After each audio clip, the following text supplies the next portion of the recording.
Sommes-nous sauvés une fois pour toutes? Une fois que l'on est sauvé, l'est-on une fois pour toutes?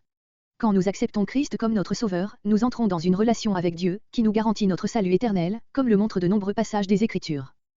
Romains 8.30 déclare, ceux qu'il a prédestinés, il les a aussi appelés, ceux qu'il a appelés, il les a aussi déclarés justes, et ceux qu'il a déclarés justes, il leur a aussi accordé la gloire. Ce verset nous montre qu'à partir du moment où Dieu nous a choisis, c'est comme si nous avions déjà reçu la gloire en sa présence au ciel.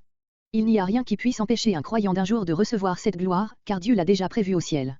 Dès qu'une personne est justifiée, elle est certaine d'être sauvée, comme si elle avait déjà reçu sa gloire céleste. Paul pose deux questions cruciales en Romains 8.33-34, qui accusera ceux que Dieu a choisis? C'est Dieu qui les déclare justes. Qui les condamnera? Christ est mort, bien plus, il est ressuscité, il est à la droite de Dieu et il intercède pour nous. Qui accusera les élus de Dieu? Personne, car Christ est notre avocat.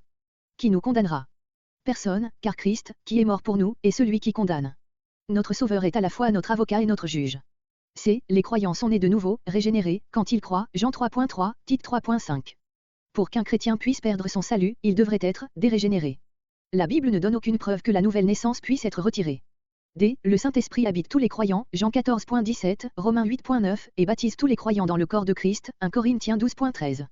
Pour qu'un croyant puisse perdre son salut, il faudrait que l'Esprit le quitte et qu'il soit détaché du corps de Christ. Jean 3.15 dit que quiconque croit en Jésus-Christ aura la vie éternelle.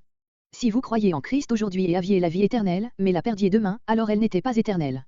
Ainsi, si vous perdiez votre salut, les promesses bibliques de vie éternelle seraient erronées. Le meilleur argument est à mon sens le mieux exprimé par les Écritures elles-mêmes. En effet, j'ai l'assurance que ni la mort ni la vie, ni les anges ni les dominations, ni le présent ni l'avenir, ni les puissances, ni la hauteur, ni la profondeur, ni aucune autre créature ne pourra nous séparer de l'amour de Dieu manifesté en Jésus-Christ notre Seigneur. Romains 8.38-39, souvenez-vous, le Dieu qui vous a sauvé vous gardera aussi. Une fois que nous sommes sauvés, nous le sommes pour toujours. Notre salut est garanti éternellement.